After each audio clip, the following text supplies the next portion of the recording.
2 दिन बाद स्कूल के सभी बच्चे टूर पर जा रहे हैं। मैंने तो मैम से मना कर दिया, लेकिन मैम कह रही थी कि पढ़ाई के साथ साथ हमें म्यूजियम और हिस्टोरिकल प्लेस के बारे में देखना चाहिए और जानना चाहिए। हाँ ठीक ही तो कह रही थी मैडम। अरे हमारी बिटिया किसी भी चीज में पीछे नहीं होनी चाहिए। तुम टूर पे जरूर जाओगी।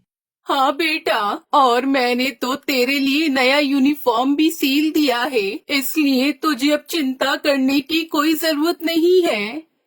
Thank you mummy papa. आप जैसे माँ बाप हर किसी को मेरी हर छोटी छोटी ख्वाहिशों को पूरा करने के लिए आप दोनों दिन रात मेहनत करते हैं। वैसे ही मैं जल्दी ही कामयाब होकर आपके हर एक सपने को पूरा करूँगी।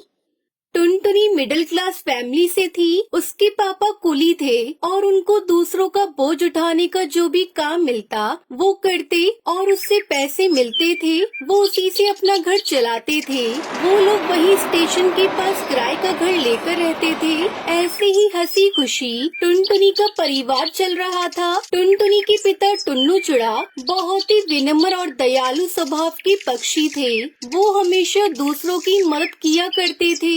ऐसे ही एक दिन एक अंधी पक्षी अपने बच्चे को लेकर स्टेशन पर ट्रेन आने का इंतजार कर रही थी। तभी अचानक से उसका पैर फिसल जाता है और उसका बच्चा पटरी पर गिर जाता है।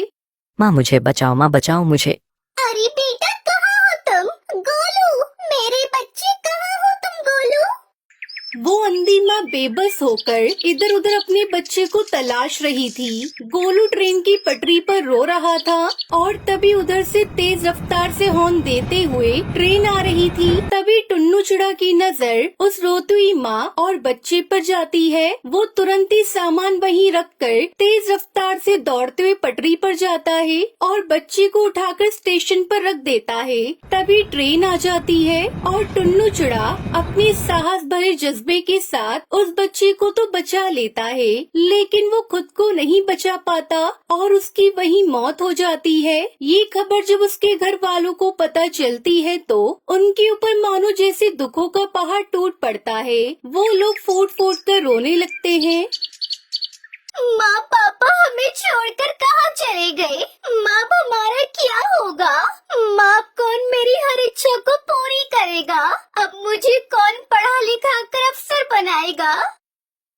वहीं टुनटुनी की माँ टूनी की भी तबीयत खराब हो जाती है। अब घर की सारी जिम्मेदारी टुनटुनी चिड़िया पर आ जाती है। ऐसे ही 1 महीना बीत जाता है।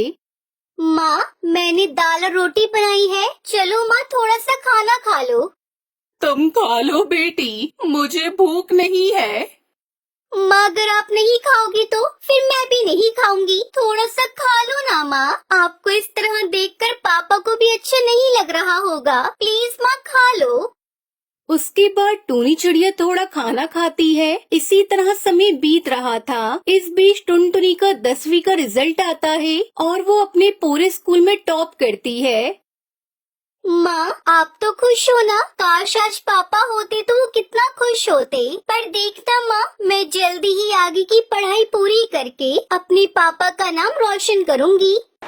टुनटुनी ये सब कह रही थी कि तभी वहाँ पर उसका मकान मालिक कड़कनाथ सेठ आ जाता है। देख टुनटुनी, अब तुम दोनों अपने रहने के लिए कोई दूसरा ठिकाना ढूंढ लो, क्योंकि यह घर मैंने किसी और को किराए पर दे दिया है। मालिक, घर देने से पहले एक बार आप हमसे पूछ तो लेते।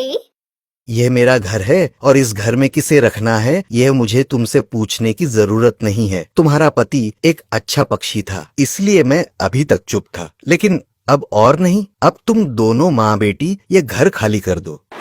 उसके बाद दोनों माँ बेटी रोते हुए घर से निकल जाती है।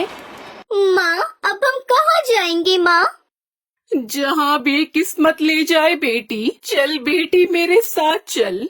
उसके बाद दोनों माँ बेटी घर की तलाश में निकल पड़ते हैं, लेकिन उन्हें कहीं कोई घर नहीं मिलता। वो दोनों एक सुनसान सड़क पर बस चले जा रही थी। तभी एक तेज रफ्तार गाड़ी आती है और टूनी चिड़िया को टक्कर मारकर चली जाती है। माँ, ये आपको क्या हुआ माँ? अरे कोई है तो मेरी मदद करो। अरे कोई है। सुनसान सड़क पर उसकी मदद करने वाला कोई नहीं था। तभी उसे वहाँ एक बस दिखाई देती है और टुनटुनी चिड़िया जैसे तैसे करके अपनी माँ को बस में बिठाकर उसे चलाते हुए हॉस्पिटल ले जाती है। देखिए चिड़िया, तुम्हारी माँ के सिर से काफी खून बह गया है, हमें ऑपरेशन करना होगा। तुम जल्दी से 1 लाख रुपए जमा करवा दो। डॉक्टर साहब, आप ऑपरेशन की तैयारी करिए, मैं अभी पैसे लेकर आती हूँ। टुनटुनी उसी बस में बैठकर रो रही थी।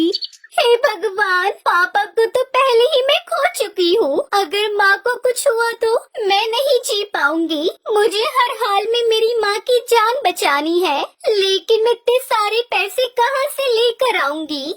तभी उस बस में से आवाज आती है, परेशान मत हो टुनटुनी चिड़िया, मैं परी लोक से आई हुई हूँ। मैं जादुई बस हूँ और तुम्हारे परिवार वालों की अच्छाई को देखते हुए ही रानी परी ने मुझे तुम्हारी मदद के लिए भेजा है। आज से तुम्हें घबराने की कोई जरूरत नहीं है। ये लो, ये पूरे 1 लाख रुपए हैं।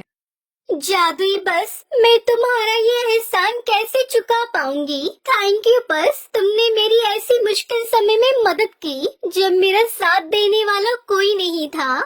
उसके बाद टुनटुनी वो पैसे लेकर अपनी माँ का इलाज करवाती है। कुछ दिनों में उसकी माँ ठीक हो जाती है। फिर जादुई बस टुनटुनी चिड़िया से कहती है, अब तुम दोनों माँ बेटी जल्दी से मेरी बस में जाकर बैठ जाओ, मैं तुम्हें एक चमत्कार दिखाती हूँ।